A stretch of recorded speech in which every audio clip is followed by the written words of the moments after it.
Gratulujem chlapcom k, nielen k výsledku, ale aj k kvalitnému výkonu za významnej podpory fanúšikov, nemyslím početnej podpory, ale myslím atmosféry, pretože v tej atmosfére sa dalo hrať naplno v celom zápase, hoci sme aj my mali trošku hluchšie miesto pro prestriedaní. Chlapci odvedli veľmi dobrú prácu, hrali s vášňou, hrali tímovo, boli dostatočne efektívni a dnes sme z tých dôležitých vecí mali takmer všetko, čiže mali sme priestor, veľmi dobre sme s ním pracovali, mali sme loptu pod kontrolou, mali sme drive a energiu na to a vnútornú motiváciu, aby sme ten zápas po včerajších výsledkoch zvládli, pretože my sme mali svoju vnútornú motiváciu urobiť dnes 3 body a potešiť jak rodinných príslušníkov, ktorí stoja pri chlapcoch, tak samozrejme fanúšikov a je to odmena aj pre určitú klubovú prácu. Takže im gratulujem ešte raz a teším sa na ďalšie zápasy. Mišo, tak víťazstvo 7-1 nad Michalovcami odzrkadľuje tu celú tú jesennú časť? Tak ťažko povedať, či to odzrkadľuje, ale myslím, že to odzrkadľuje hlavne tie dlhodobé dobré výkony, tak to určite áno, toto. Asi radosť viesť takýto víťazný kolektív. Áno, veľmi ma to teší, že chalani šlapu pracujú, že aj na dnešný zápas, že mohli trošku poraviť, čo sa týka koncentrácií, že je už posledný zápas pred to prestávkou, ale práve že naopak to bolo, že šlapali sme od prvej sekundy až do poslednej, takže klobúk dole pred nimi.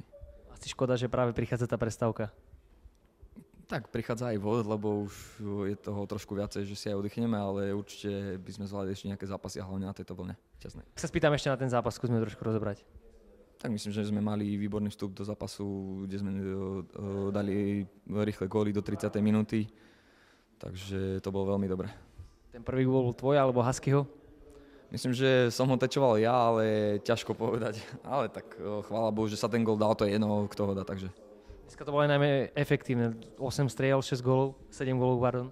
Tak myslím, že áno, ale tak mali sme tam ešte príležitosti, ktoré sme nedotiahli do konca, aj kombinácie, takže škoda.